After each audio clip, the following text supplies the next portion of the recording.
Good morning, everyone. Very good morning, sir. First of all, I would like to thank you for taking out your time from busy schedule. Now, I would invite Dr. Anshu Singh to welcome our honorable speaker for the day. Good morning, all. The presence of Mr. Sanjay Bose in the orientation session of MSc Previous is a great honor, sir. On behalf of IHM Pusa family, I welcome you, sir. I wish to extend my deep appreciation that you took time from your busy schedule to address our students. Mr. Pant is busy in the other parallel sessions, so his aspirations and the way he's invited you is to guide our students because he wants our master students to be joining at various hotels in various divisions of marketing and HR. So, sir, I would like you to enlighten our students in these regard. Thank you, sir. Thank you, Dr. Singh. Now, I would like to take a moment to introduce Sir. Mr. Bose is Executive Vice President, Human Resources of ITC Limited. He heads the hospitality business of ITC. Prior to joining the ITC, Sir was heading the global operations of Taj Group of Hotels with responsibilities spanning across 12 countries. During his 2.5 decade of career, he has worked extensively in the areas of organization structures, mergers and acquisitions, human resource technology, and total rewards. He is an MBA from XISS Ranchi and has completed his Advanced Civil Management program from IIM Bangalore and Advanced Leadership program from Stephen Ross School of Business Management, University of Michigan.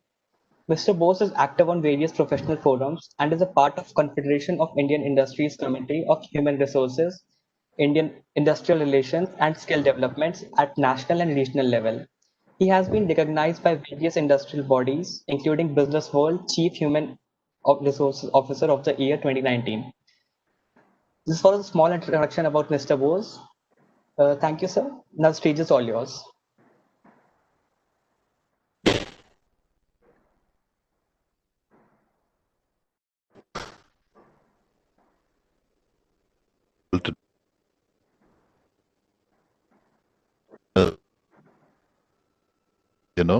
Communicates a lot about what we are going through and how the world has changed in the last few days.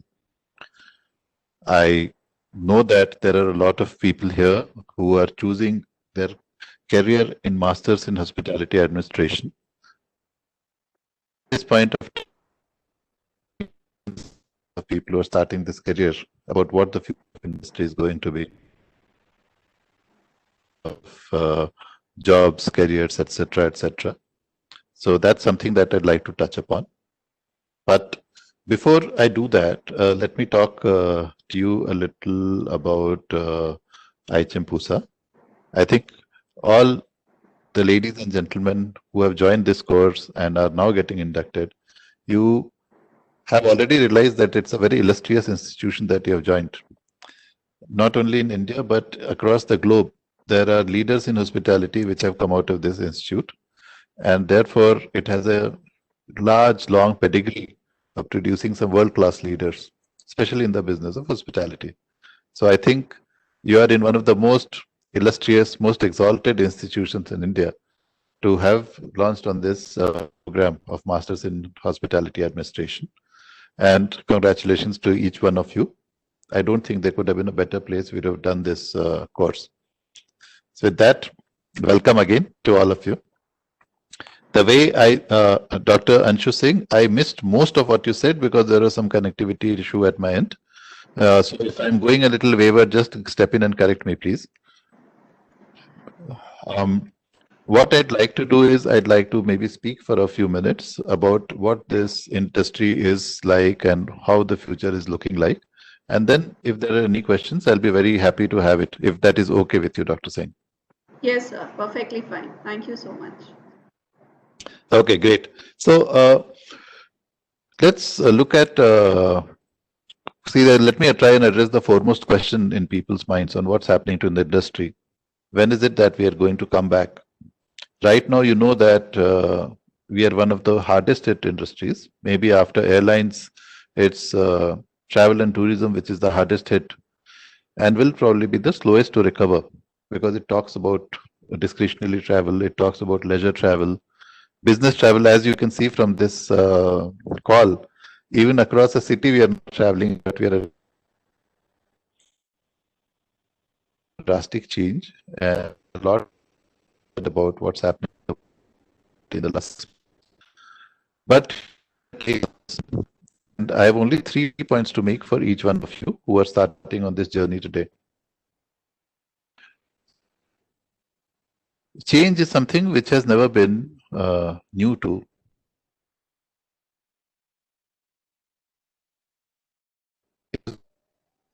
Less than 100 years back, you didn't have automation to the extent that you have today. Less than 20, 25 years back, you didn't have computers, you didn't have internet, you didn't have TV as a source of information. 25 years, the world has changed the way we operate on the internet. There's a whole new set of industries which have come up. Alternate employment has been generated, etc. The face has changed. And as that face changed, you have seen that the face for hospitality has also been changing.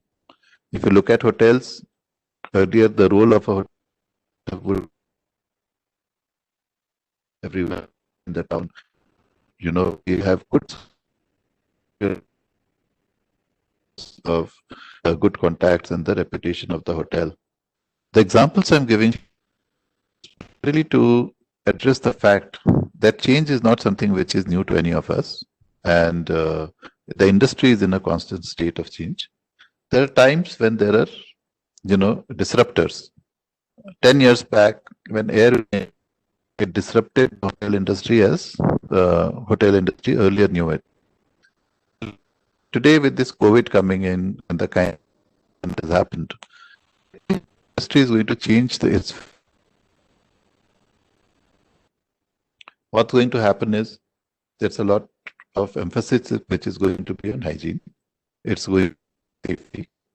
And therefore, you are seeing across the world, there are new certifying agencies which have come up, which talk about certifying places of stay, places of travel, places to eat, in certifying their processes for hygienic processes from end to end. So that's one stay here. The other piece of change which I see coming, and which all of you actually see coming, is that we would like to, at least for some time, the next few years, this principle of social distancing is written as a matter of habit, any actual risk of. So is going to here is will to stay at least in the short 4 years before it starts dying down. So that's the other change that we are seeing, which is happening. We will see one big change, which you're going to see in the industry, which is the acceleration of automation. So suddenly you'll see pieces of Asia, certainly the Indian subcontinent and the surrounding area, which relied on hospitality as one of the tenets of hospitality in our part of the world was always warmth and personal connect. You'll see that there will be a little connect which is there, at least the face-to-face connect, and there are some repetitious jobs which I see as another disruptor which is going to happen. Where you will see a lot of influence of intelligence, augmented reality, machine learning, etc. So a lot of automation and technology interface, which is going to automate the routine jobs and decrease the level of interaction that you had as a human to human earlier when you're interacting with the customer. So net, these three basic changes in the medium term. About the coming back of business, we are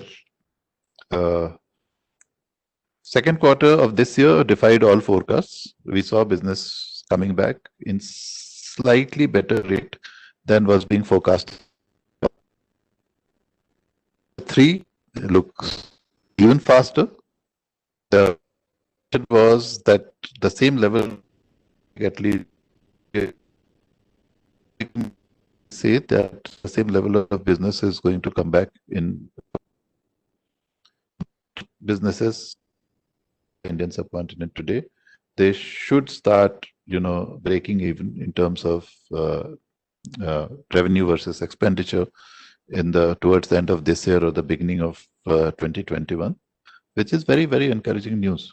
I mean, if 3 months or 4 months back, if you asked anyone, any analyst who was forecasting on where the hospitality business is going, you would have found very few people who would say that the business would come back by the end of this year. So that's the encouraging piece of news. Against all predictions, against all forecasts, the inner propensity of travel is actually recovering much faster than was predicted. See that doing now about 25%. See, very decent business are opening up, etc., etc. All the precautions in place. The pandemic.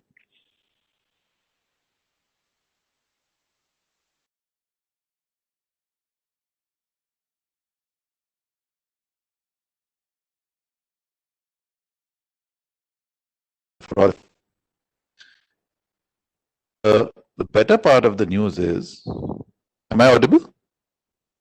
Hello? Yes, sir, you are audible. Yes, sir, you are audible. Please continue. And am I visible also? Because suddenly my screen has gone blank. So The visual is not there. You are audible. am I visible? Yes, you are. Is the visual there now? Okay, Yes, great. yes, you are visible. Okay, very good. Yeah, so I hope I was audible throughout. Okay, thanks. Okay. See, seems back faster than was predicted, and it is going to come back, and there's no doubt that it's coming back, and in a much accelerated mode than what was predicted. So by the time you all get into this course and complete this course, I think you will be coming back to a world which was very close to normal in terms of the volume of business. The face of the business will be slightly different. If you look at the first 3 points which I said when we talked about hygiene, I think that is where all of you are going to have an advantage in the industry, because we have got 15, 20 years, 10 years, 5 years of experience, and we're used to working in a certain way. On that, we have a tradition of doing things this way, and this is how things are done, and this is how things are successful. I think all of you are going to come into this industry after this course at a very, very open. This is a time when the field is open for people to be creative. This is a time when the field is open for fresh thought of work are coming in, and all of you are going to have an advantage because you're not going to carry any baggage and in set ways. So I think Mr. Bose gave some excellent points, and how the industry is going ahead and where it's going, where it's heading towards, and I fully agree with that, because that's really what our opinion also is. So it's a warm good afternoon to everybody from the land of Nepal, from the Himalayas. Okay. I currently head the Crown Plaza in Kathmandu. It's called the Solti Crown Plaza. It's a classic heritage property. I think this is a 54-year-old property, and it used to be an Oberoi at one point of time, and that's where I started my career after I passed out from PUSA in 1987. So great to see all of you together, and I just got to know about this 2 days back, and we had a small interaction with Mr. Pant. So basically, what I feel is what you guys have to look at is the new normal today is very, very different. Okay, it is extremely different, and we have to look at things in a very, very different light. So just to give an example, when we look into staffing, for example, all right. Now, traditionally, we looked at how many people do you need. So if you have a 280 room hotel, you do a rooms to staff ratio, maybe make it 1:1 if it's a upscale or a luxury property. If it's a mid-scale property, it goes to 1:0.8, 1:0.7, like that. But today we're looking at things very, very different, because business is going to take some time coming back. There are challenges in us being able to do the business. There is certain amount of automation which has come into our business by force. For example, nobody needs to hand over menus today. You have a tent card lying on the table. You scan your own phone and you know your own menu. All right. So there are so many technology also which has come in. Some of it has come in by design. Some of it has come in because you don't have an option. All right. So like this, there's lots of information today which is available on the net. Earlier, you only looked at millennials who would access that, and you had regular guys like me who would not look at the information on the phone. I'd say I'll just go across and ask somebody across the counter, and he or she should be able to tell you everything. But today, those kind of options are not there, and I have a feeling within a very short period of time, the hotel reception is going to completely vanish. You won't need probably a reception. You'll probably interact with a screen out there, and that can tell you everything. In fact, one of the brands did this very successfully, which is Formula One, which is an Accor brand. They actually had a check-in process where you interact with the machine just like how you interact with an ATM, and your room key card will actually drop out of the slot, and all your payments already prepaid for. So these kind of options are going to start very soon. And after a certain point of time, you don't need to check in anywhere. You check in on your mobile phone. You will get your key card on a mobile phone, which could be in the form of a QR code. You take that to the lock and you enter the door. That same thing will work for your elevator and you'll go in. It's just like, how it's operating in the airlines. So the way I see it is that if we have traditionally always looked at hospitality as something very personalized, something very warm, something which is on a person to person level.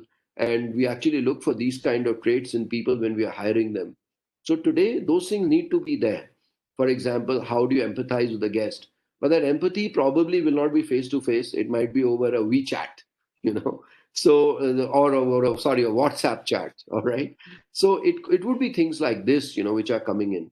So it's very, very important, what I feel, for all of you to be abreast with technology. What are new technology solutions which are coming in, and how they are interacting, and also with the advent of things like voice activated commands coming in. So very soon, all these are going to take over our industry also. And when that happens, you're looking at critically not having that level or that many people, and relying more and more on technology as solutions. So this is where how the industry is going to be changing, and we need to be adept as to where we are leading that change. So besides maybe looking at a hotel manager, you'd also have alternate careers, like might be working with a software company developing softwares for hospitality, because probably they won't know how this works, or what is the criticality of having that interaction, say, with the guest coming in. So I would feel you would also look at options like these, which today we don't look at.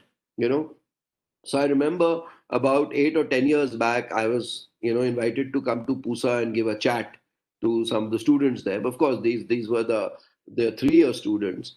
And one of the things, what people asked, that why does hospitality pay so less, and why would I not join a call center since I'm starting my career? Because they show me a full career growth up to a position of vice president, and you've shown us a career growth up to, say, a general manager of a hotel, and they pay me much more during that whole time. My quality of life is better, and I have work life balance, I have this and things like that. So today again, I feel, we are at another crux and another juncture where maybe you're looking at a career in hospitality, but not necessarily in a hotel. Today all these things are coming in, and much as you look at this customer interface and this touch points, which are kind of going away. The other thing what is happening is there are a lot of flexi workforce which is going to come in. So earlier we looked at a lot of traditional positions, and I think every chain today is actually re-looking at all those positions to say, do we need so many people or not? And the problems what happened, like even in my hotel, we've had massive pay cuts for people. Across India also it's the same story. So you asked a lot of people, you just got rid of a lot of people to say we don't need you. To a lot of other people, we say, okay, you're hired. We don't have enough guests. My occupancy is not more than 15-20%. All right. So you should be prepared to do other jobs. And multi-skilling is today the buzzword. All right. So, for example, in my hotel, which is a very strong union-dominated hotel, all right, my average workforce age is about 40 years. All right. So these are people who are hardcore and not ready to change anything. But today, we just sat the unions down and said, look, if you want us to keep the business open and running, which is so limited things, we have to multi-skill, we have to do this. So they say, okay, fine, only till December. We said, fine, all right. But what I'm trying to say is that the whole change in the way you look at workforce management, the way you look at heads, and the way you look at traditional positions, and suddenly what we realize is that we don't need so many people. And when I say people, I mean managers. All right. So a lot of the times we are looking at us taking on those kind of positions. And I remember this old adage which says that in hotel industry, you're going to start from the bottom, and we all did it. I joined Oprah as a management trainee, but I had to do everything, which were all staff positions. Okay. But today, I don't think that is how it is going to be. You're going to look at a lot of outsourced manpower. Okay. So a lot of jobs which are repetitive in nature, where you cannot really take people up the ladder, those jobs are not going to be hotel jobs at all. They're going to belong to agencies. So which again opens up avenues for us. These agencies today are going to become very specialist agencies, and they will need specialist people to be leading those teams. So those are again opportunities where I see for us. For example, at a certain point of time, hotels did everything by themselves. All right. But today, with the advent of the large brands, they started using a lot of consulting companies to set them right on the right track. So those consulting companies looked at how does the brand get valued? How do you sell?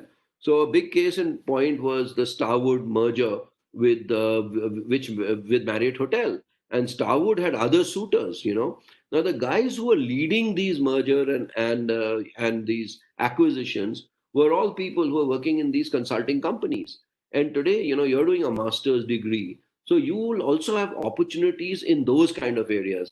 So it might be, people wanting to relook at their own business. So they might use the consulting work. And you need people who are fresh out of the industry, who would actually go and do all the studying and the analysis and who have a very good understanding of how the business works.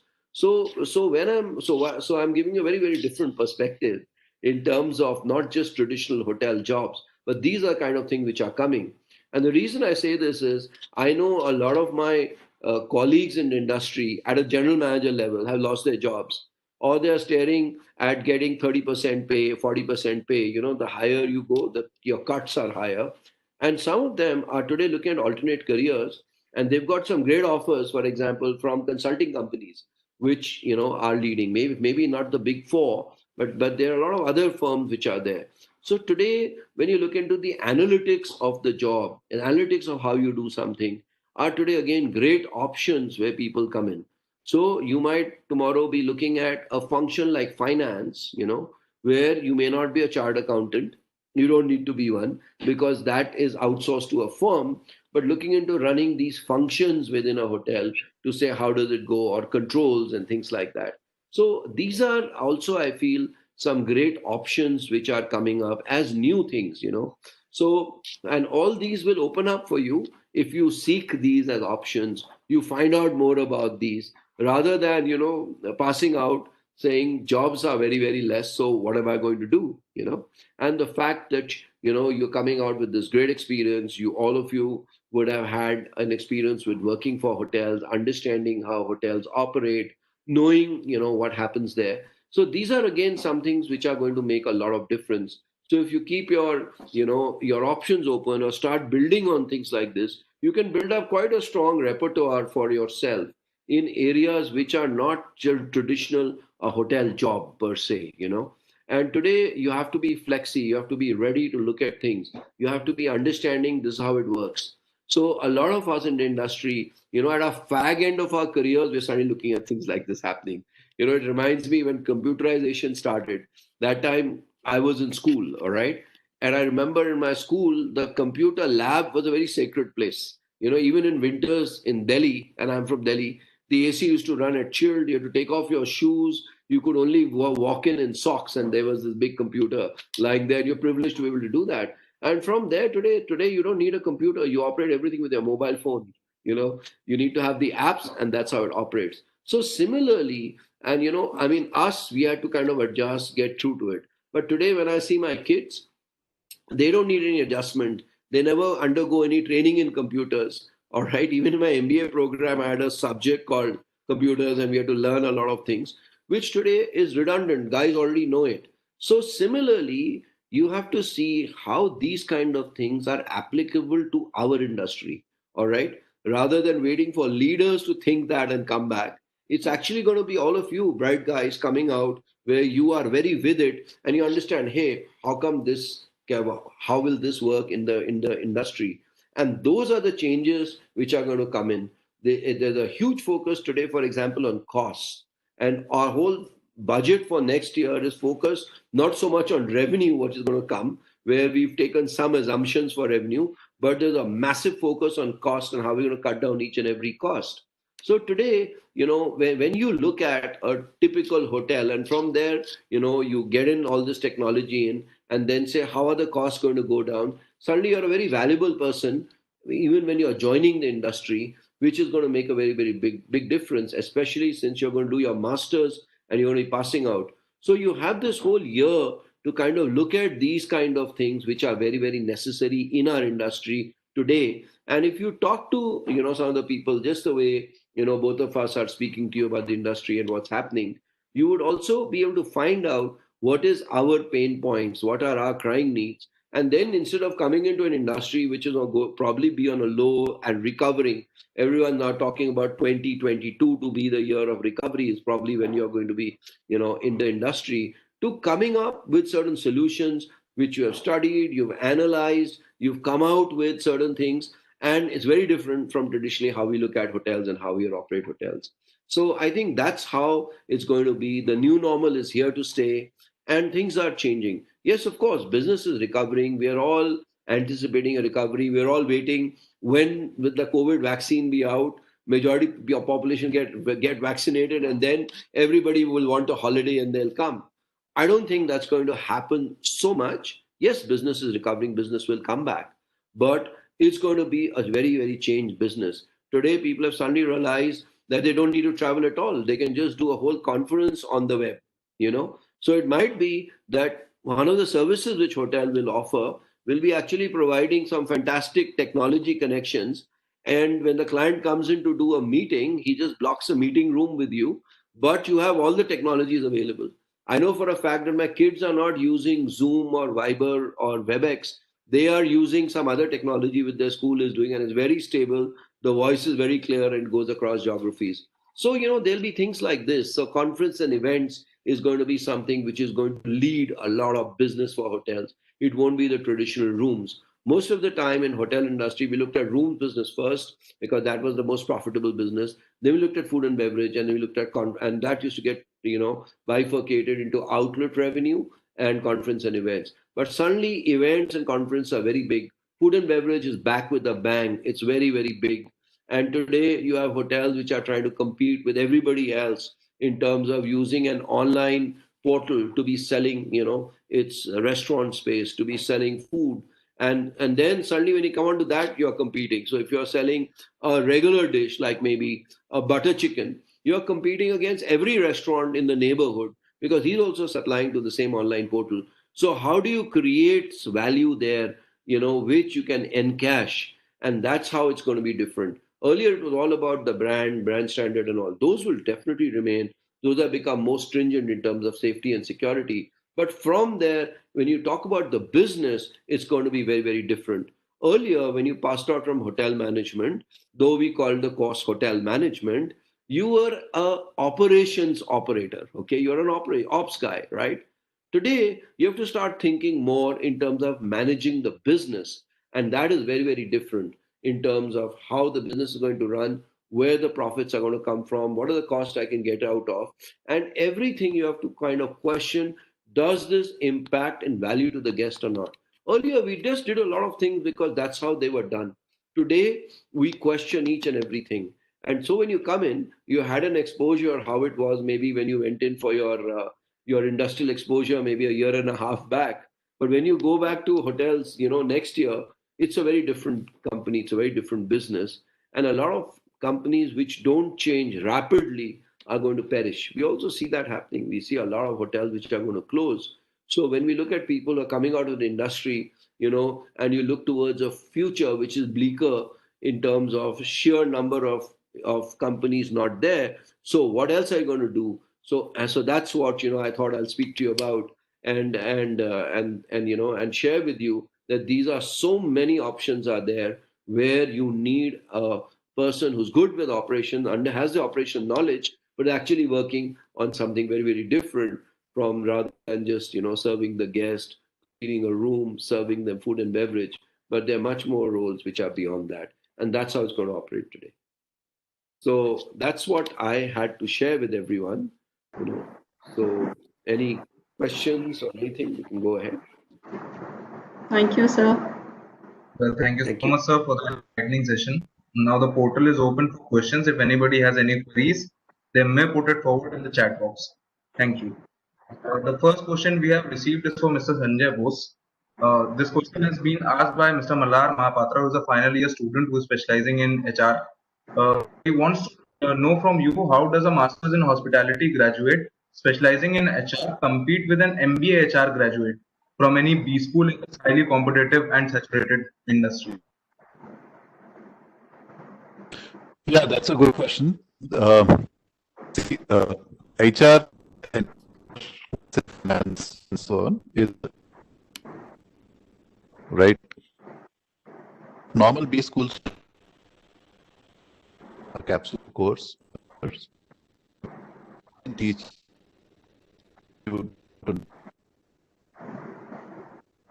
when you pick up a job in the industry, which has got huge nuances. You've got manufacturing, which has a very different. So, like this is you are being prepared for hospitality, and therefore then of the service industry, it entails aspect here to be different. If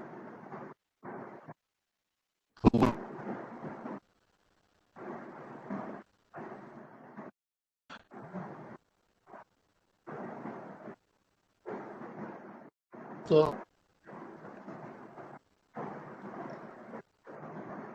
yes,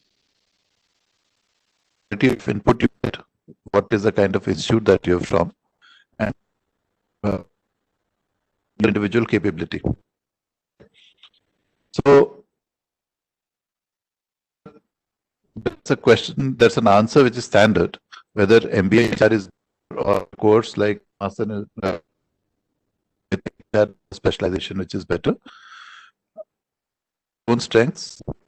As industry is concerned, I personally would prefer individuals from this course, and we have a few. So the next question is coming from Prakhar Gupta from the final year, who is specializing in sales and marketing department. So he's wanting to know how are you planning to for rebuilding our workforces with both safety and psychological impact front of mind. A little there. So the question is, how are we planning to rebuild our workforces with both safety and psychological impact on the minds in terms of COVID support? That's a very interesting question. Right. If you that for the customer and redoing the processes and as our business proposition, it also is working a lot on the psychological aspect of our employees.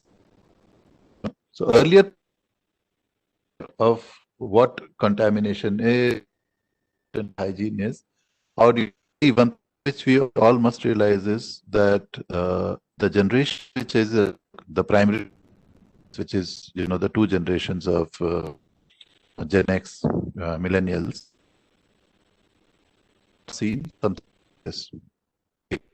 our parents, they had seen disruptive activities like this, which is, so, for example, they World War II, they went through independence, they saw cholera outbreaks, they saw famine, they saw partition, they saw everything which changed lives overnight, and it changed in a big way. The current generation has not seen it, so this is coming as a huge thing which is totally disappointing people.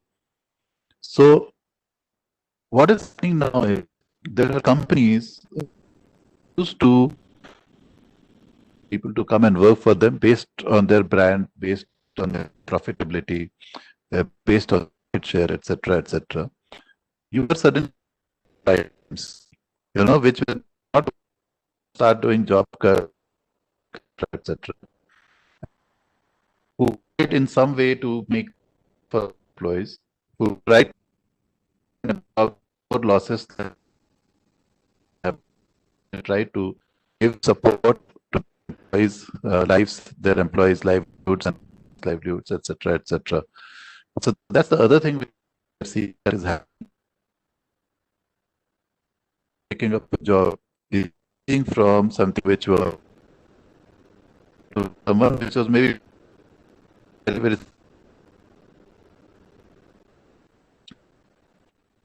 to the companies is now the organizations now is clear.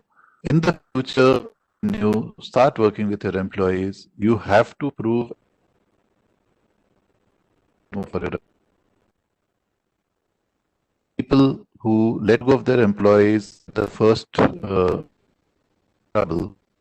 inkling of a downturn. So the next question is directed towards Mr. Majumdar. Muskan Malhotra from Sales and Marketing Specialization is wanting to ask if you are planning to take this opportunity to reset and reimagine your organization, and what are the future strategies you are exploring to increase the bottom line of the revenues? Okay, so let me put that into 3 or 4 parts.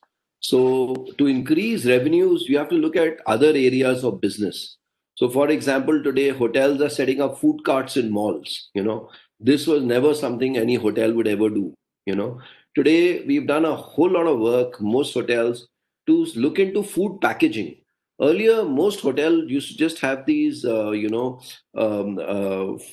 food safety certified plastic containers, which were food grade containers basically, and that went in maximum into maybe a cardboard box, which had a nice logo on it, and that's how it used to be.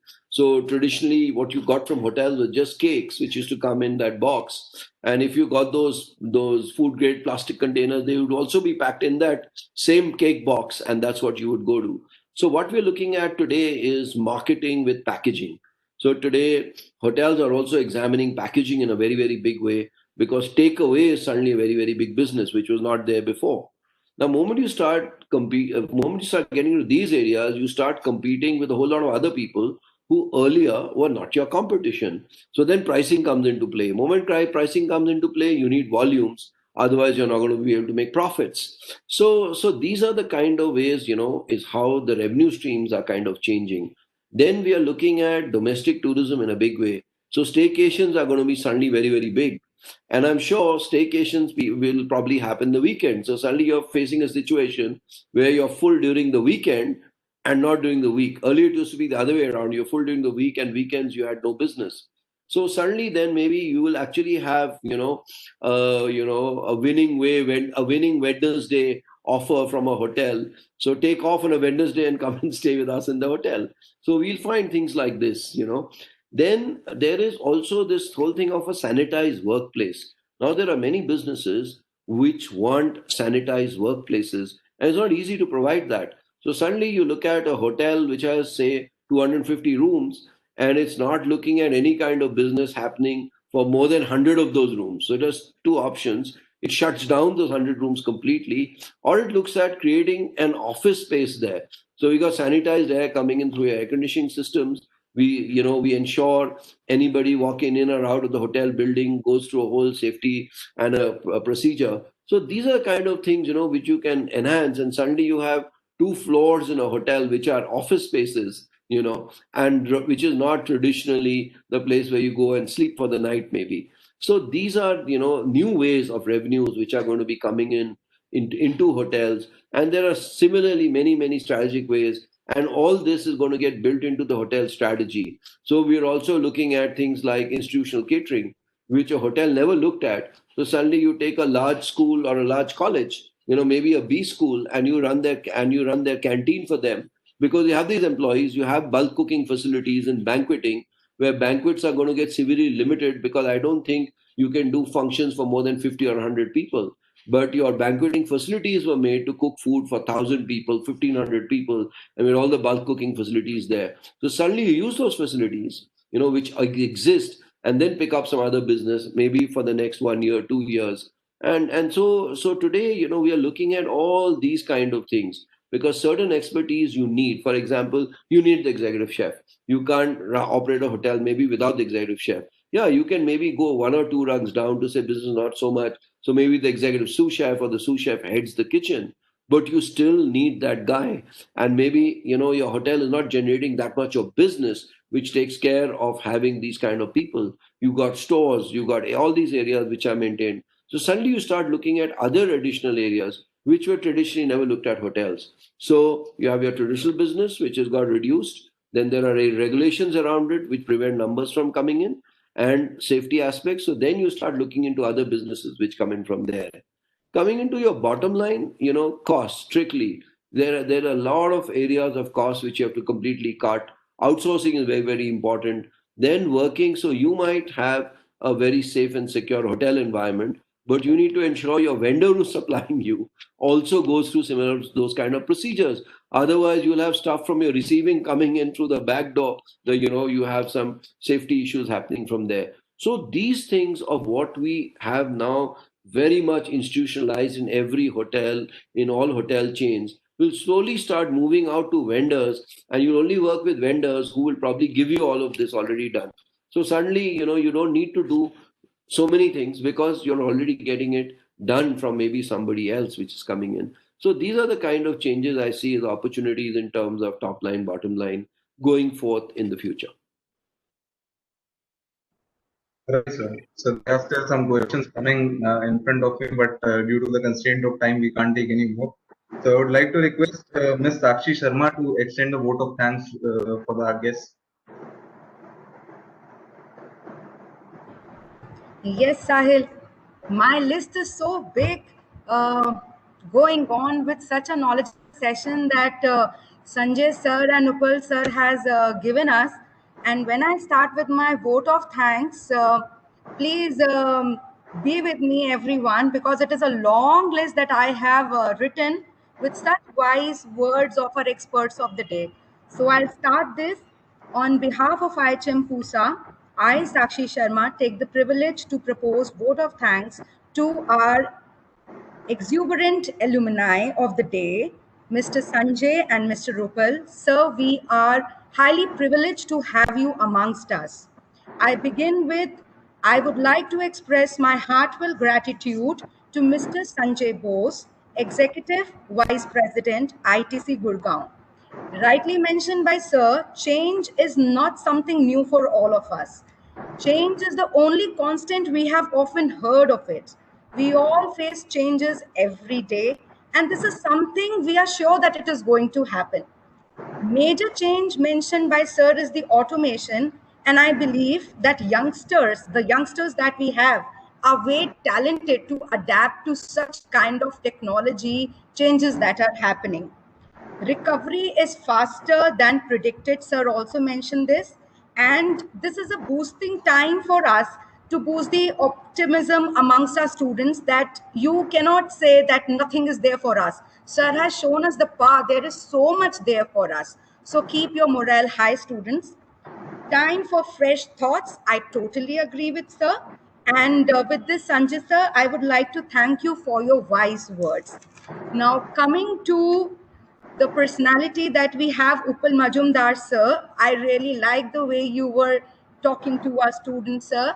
I would like to express my gratitude to Mr. Upal Majumdar, General Manager, Salty Crown Plaza, Kathmandu, Nepal. And students, I would like to mention over here, it is in history of IHM Pusa that we are having international orientation session for our MSc batch.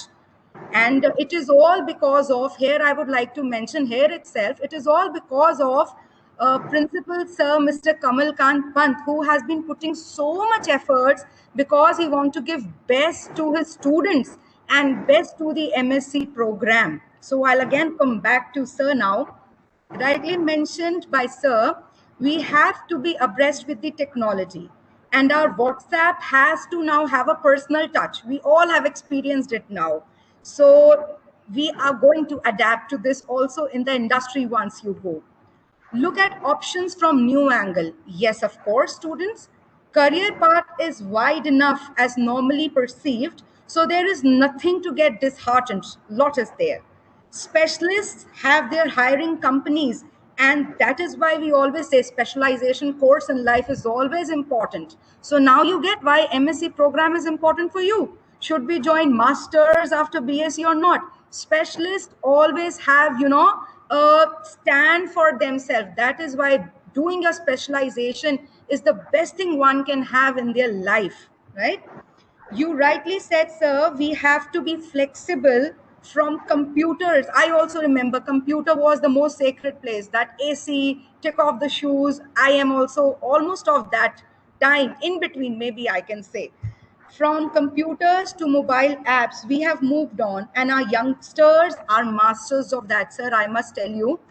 In fact, we are also learning so many technology things with them. I keep on, bothering them all the time. Tell me this, tell me that.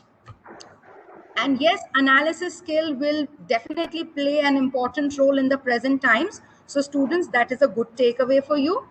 Business will definitely go on. The only thing is that think of managing the business is what sir said. You have to think how you are going to manage the business. I would like to thank you, sir, for all the valuable points that you have shared with us. And again, I would like to thank once again Sanjay sir and Upal sir for their encouraging words. And again, I would like to thank our principal sir, without whom this would have been.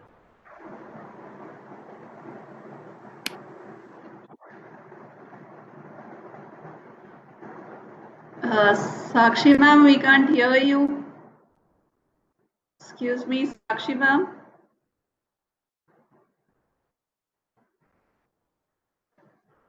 Sakshi ma'am, we can't hear you.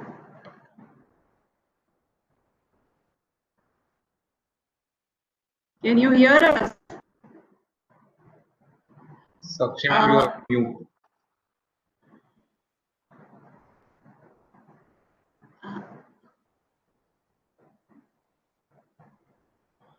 Ma'am, try once again at the last part. Okay. She's saying it's not good. What happened regarding your connection, Sam? We are so sorry. But we really are thankful, Sakshi ma'am. Thank you so much for giving us the insight of the whole session, summarizing it. So to end with it, sir, thank you, sir, and thank you, Majumdar sir, for taking time for a precious suggestions which you have given to our students. We really look forward that whenever you are near Pusa, please do come in. We look forward that we meet face to face soon. Thank you so much, sir. Thank you, Bose sir. Thank you, Majumdar sir. Thank you so much. Yeah. And So all the on best behalf to all of the the entire- students. Yeah.